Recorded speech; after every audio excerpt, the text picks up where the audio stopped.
Hello everyone, welcome to my channel Shilpa's daily mirror. সবাই কেমন আছো? আশা করছি ভালো আছো। আজকে সকাল থেকেই ভ্লগটাকে স্টার্ট করছি, তো দেখতে থাকো, আশা করছি ভালো লাগবে। আজকে সকালবেলা ঘুম থেকে উঠে আমি এখন বেডটাকে ক্লিন করে নিচ্ছি। তো ভ্লগের শুরুতেই বলে রাখা ভালো যে আমি যদিও সুরেলা কণ্ঠের মানুষ একেবারেই নই, কিন্তু আজকে আমার শরীরটা খুবই খারাপ, জ্বর হয়েছে। তো সেই কারণে ভয়েস ওভার যখন দিচ্ছি গলাটা খুবই বসে গেছে, আর সেই কারণে তোমাদের হয়তো শুনতে অসুবিধা হতে পারে। তো সেই কারণেই তোমাদেরকে একটুখানি বলে রাখলাম যে ম্যানেজ করে নিও। আগের দিন দুপুরবেলা আমি একটুখানি বসেছিলাম, আর এই যে আমার কুশন কাভারটা দেখছো, এটা আমি বানিয়েছি। তো আমার একটা পুরনো সালোয়ারের পিস ছিল ভেলভেটের, তো ওই সালোয়ারটা ছোট হয়ে গিয়েছিল। সালোয়ারের পিস ছিল বললে ভুল হবে। তো ওটা অনেক দিন ধরেই পড়েছিল, পরা হয়নি, একবারও আমি পরিনি, না পরেই ছোট হয়ে গিয়েছিল। তো ওটাকে কেটে আমি এই কুশন কাভারটা বানিয়ে নিয়েছি। তো কেমন হয়েছে অবশ্যই কমেন্টে বলো। তো যাই হোক, এখন আমার বেড ক্লিন করা কমপ্লিট হয়ে গেছে, আর তারপর আমি চলে এসেছি এখন রান্নাঘরে। একটুখানি সকালে ব্রেকফাস্ট বানাবো। বিশেষ কিছুই বানাচ্ছি না, জাস্ট ডিম টোস্ট বানাচ্ছি। অনেক দিন খাওয়া হয়নি, আর আমার হাজব্যান্ড খেতে চাইছিল, তো সেই কারণেই বানাচ্ছি। মেয়ে নেই বাড়িতে, মেয়ে গেছে এখন স্কুলে। তো আমিও একটু পরেই খাওয়া দাওয়া কমপ্লিট করে যাব মেয়ের স্কুলে মেয়েকে নিতে। আজকে ওর ফার্স্ট এক্সাম যেটা হয়েছিল, তো সেটার এখন মার্কশিট দেওয়া হবে, তো সেই কারণেই যাব। আর পেরেন্টস টিচার মিটিংও রয়েছে, তো সেই কারণেই ভাবলাম ব্রেকফাস্ট করে নিই, তারপর বেরোবো। তারপর মেয়েকে স্কুল থেকে নিয়ে এসে দুপুরের রান্না বান্না স্টার্ট করব। আর বাড়ির কিছু কাজকর্মও আছে, সেগুলোকেও কমপ্লিট করতে হবে। তবে আমি ব্রেকফাস্ট বানানোর আগে ঘরদোর মুছে নিয়েছি, ঝাড়ু টাড়ু দেওয়া হয়ে গেছে। তো এই কাজগুলো আমি অফ ক্যামেরায় করে নিয়েছি, কেন কি ক্যামেরা অন করে কাজ করতে গেলে বেশ অনেকটা টাইম লেগে যায়। আর যেহেতু আজকে তাড়াহুড়ো আছে, আর আমার শরীরটা খুব একটা ঠিক ছিল না সকাল থেকেই, তো হঠাৎ করে যে জ্বর হবে সেটা বুঝতে পারিনি। তো যাই হোক, সেই কারণেই হয়তো শরীরটা ভালো লাগছিল না, সেরকমভাবে প্রপারলি ভ্লগ আমি শ্যুট করতে পারিনি। আপাতত আমি এবং হাজব্যান্ড দুজনের জন্য দুটো ডিম টোস্ট বানিয়ে নিলাম। তো এগুলো খেয়ে নিই, খেয়ে নিয়ে রেডি হয়ে বেরোবো। আর আমাদের জানো তো জামাই ষষ্ঠী নেই, সেই কারণে হাজব্যান্ডও বলছিল যে ওর জামাই ষষ্ঠী খাওয়া হয় না।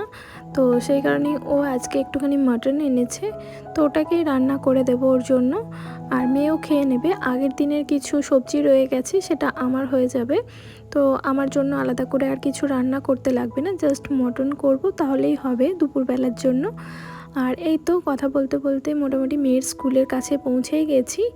আর স্কুলের ভিতরে তো আমি ভ্লগ করব না, তো দেখতে পাচ্ছ এদিকে আমি মেয়েকে নিয়ে নিয়েছি, আর এখন হেঁটে হেঁটে আবারও যাচ্ছি। আর তারপর অটো ধরবো, আর তারপর বাড়ি। আর এদিকে জায়ের মেয়েও এসেছে। তো আমার মেয়ে এবং জায়ের মেয়ে দুজনে একই স্কুলেই পড়ে, তো সেই কারণে আমরা যখন একসাথে বেরোই আমি বেশ ভালোই লাগে, দুজনে মিলে গল্প করতে করতে সময়টা কেটে যায় রাস্তার মধ্যে, তো বেশ ভালোই হয়। আর এই তো এখন বাড়িও ফিরে গেছি।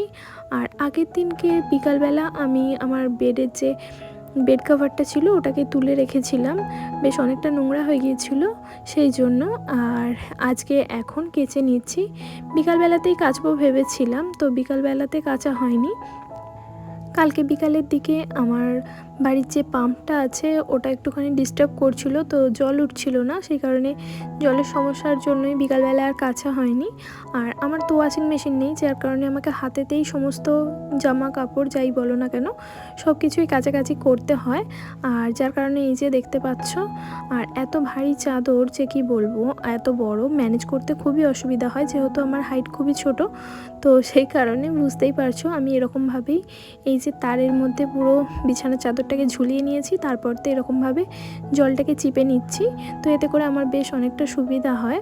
তো তোমরাও এরকম ট্রাই করতে পারো। আমি আমার মাকেও এই টেকনিকটা বলেছি, মানে শাশুড়ি মাকে, তো মাও এরকমভাবেই করে। আর মা বলে তো বেশ ভালোই সুবিধা হয়, কেন কি একা একা হাতে করে এই যে জল চেপার ব্যাপারটা খুবই কষ্টকর, কেন কি অনেক বড় বিছানার চাদর হয়, তো সেই ক্ষেত্রে এটা করলে আমার অনেকটা সুবিধা লাগে। আর এই তো সমস্ত কাছাকাছি কমপ্লিট করে এখন মেলে নিলাম, তারপরতে চলে যাব স্নানে। তো স্নান টান করে ঠাকুর পূজাও দিয়ে নিতে হবে, তারপরতে দুপুরের খাওয়া দাওয়া। আর এদিকে অনেকটা বেলা হয়ে গেছে। আর এই যে দেখতে পাচ্ছ আমার বাড়ির ছাদ থেকে গঙ্গা নদী এবং বালি ব্রিজ দুটোই দেখা যায়। তো এখন অনেকটা গাছপালা হয়ে যাওয়ার কারণে খুব ভালো দেখা যায় না, তাও যতটুকু দেখা যায় ততটুকুই তোমাদের সাথে শেয়ার করলাম। তো এই ভিউটা না আমার দিনের বেলাতেও ভালো লাগে, আবার রাত্রির বেলাতেও খুব ভালো লাগে। স্পেশালি যখন রাত্রিবেলা ব্রিজের উপরে লাইটগুলো জ্বলে ওঠে আর গাড়িগুলো যেতে থাকে, ওটা দেখতে তো খুবই আনন্দের লাগে। তো দেখে দেখেই সারাক্ষণ সন্ধ্যের থেকে আমি আর আমার যা মিলে সন্ধ্যেটা কাটিয়ে ফেলি বলতে পারো। আর যখন সময় পাই তখন যাই, তবে সব সময় ছাদে যাওয়া হয় না।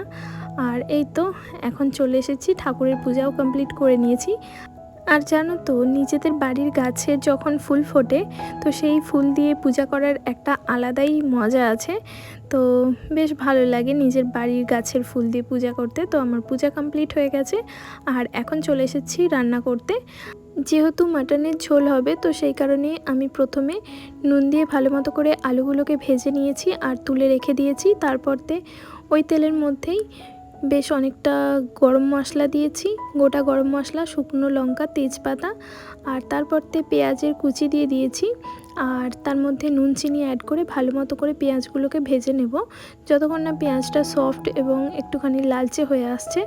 তো দেখতে পাচ্ছ ভালো মতো আমার পেঁয়াজটাকে ভাজা হয়ে গেছে। তারপরতে আদা রসুনের পেস্ট একটুখানি অ্যাড করে দিলাম, আর তারপরতে ভালো মতো করে পেঁয়াজের সাথে মিশিয়ে নিচ্ছি আর ভেজে নেব ভালো মতো করে, যাতে করে রসুনের রস স্মেলটা চলে যায়। আর তারপরতে আমি আগের থেকে ম্যারিনেট করা মাটনটা দিয়ে দিলাম। এর মধ্যে হলুদ, লঙ্কার গুঁড়ো, দই এবং জিরে গুঁড়ো, ধনে গুঁড়ো সব কিছুই দেওয়া আছে। আর এই তো এখন ভালো মতো করে কষিয়ে নিচ্ছি। এর মধ্যে মিট মশলাও দেওয়া ছিল। তো যাই হোক, ভালো মতো করে ঢাকা দিয়ে দিয়ে কষাতে থাকবো। বেশ অনেকক্ষণ কষিয়ে নেওয়ার পরতে গরম জল আর আগের থেকে ভেজে রাখা আলুগুলোকেও অ্যাড করে দুটো সিটি দিয়ে নেব, তাহলেই ব্যাস হয়ে যাবে আমার মাটন রান্না। আমি তো মাটন একেবারেই খাই না, তো এখন হাজব্যান্ড এবং মেয়ের জন্য রান্নাটা করতেই হয়, নাহলে ওরাও খেতে পারে না। আর এই তো দেখতেই পাচ্ছ মাটন আমার রান্না হয়ে গেছে আর কালারটা খুবই সুন্দর এসেছে। তো কালারটা দেখে ভালো লাগছিল। যাই হোক, দুপুরের খাওয়া দাওয়া কমপ্লিট করেছি আর তারপরতে বেশ অনেকটা সময় রেস্ট করেছি। আর এখন সন্ধ্যা হয়ে গেছে, এখন বসিয়েছি মেয়েকে একটুখানি পড়ানোর জন্য। তো মেয়ে এখন পড়ছে আর সেই ফাঁকে আমি একটুখানি নিজের কাজও করছি। কিছু সেলাই ছিল জামা কাপড়, আমার হাজব্যান্ডের বাটন উঠে গিয়েছিল যে জামাগুলোর, তো সেগুলোকে লাগিয়ে নিচ্ছি। তো তোমাদের সাথে শেয়ার করা হয়নি। যাই হোক, কেন কি মেয়ের জন্য আজকে অনেকটা টাইম দিতে হয়েছে, আর বললামই তো শরীরটাও খুব একটা ভালো লাগছিল না। তো মেয়েকে পড়ানোর পরতে আবারও চলে এসেছি রান্নাঘরে। আর দেখতে পাচ্ছ এখন একটুখানি বিরিয়ানি বানাবো, তো সেই কারণে রাইসটাকে এখন বয়েল করে নিচ্ছি। নুন এবং গোটা গরম মশলা আর একটা স্টার অ্যানিশও দিয়েছি, আর তার সাথে অল্প তেল দিয়েছিলাম যাতে চালটা না চিপকে যায়। আর তার পাশে আমি একদিকে পেঁয়াজটাকেও ভেজে নিচ্ছি। আর এই তো এদিকে আগের থেকে আলুগুলোও ভেজে রেখেছি এবং বানাবো সয়াবিনের বিরিয়ানি, তো সেই কারণে সয়াবিনটাকেও ম্যারিনেট করে রেখেছি। আর আমি একটুখানি কেওড়া জল, মিঠা আতর আর জাফরান ভিজিয়ে রেখেছি, যেহেতু দুধ ছিল না তো সেই কারণে কেওড়া জলের মধ্যেই ভিজিয়ে রেখেছি। আর এদিকে আমি বেরেস্তা বানিয়ে নিয়েছি, আর তারপরতে ওই কড়াইয়ের মধ্যেই আমি আগে থেকে ম্যারিনেট করা সয়াবিনটা দিয়ে নিয়েছি। সয়াবিনটা আগের থেকে নুন জলে ভিজিয়ে রেখেছিলাম, তো ভালো করে ভিজে যাওয়ার পরতে নুন জলটাকে চেপে বের করে নিয়ে টক দই, আদা বাটা, গোলমরিচ গুঁড়ো, অল্প লঙ্কার গুঁড়ো, বিরিয়ানি মশলা, গরম মশলা, তো এই সমস্ত কিছু দিয়ে ভালো মতো করে আমি ম্যারিনেট করে রেখেছিলাম বেশ অনেকক্ষণ। তারপর এই তো দেখতেই পাচ্ছ ভালো মতো করে কষিয়ে নিয়েছি সয়াবিনটাকে, আর তার মধ্যে আলুগুলো আগে থেকে যেগুলো ভেজে রেখেছিলাম সেগুলোকেও অ্যাড করে দিয়েছি। আর এই পর্যায়ে আমি একটুখানি ঘিও অ্যাড করেছিলাম, যেটা স্কিপ হয়ে গেছে। আর এই তো বয়েল করে রাখা রাইসটাকেও অ্যাড করে দিলাম।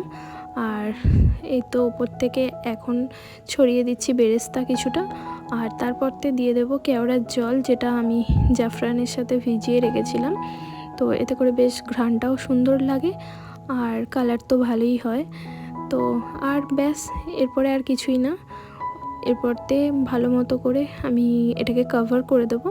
আর হ্যাঁ, উপর থেকে ঘি ছড়ানো যেতেই পারে, তবে আমি যেহেতু আগে একটুখানি ঘি অ্যাড করে দিয়েছি তো সেই কারণে আর দিলাম না।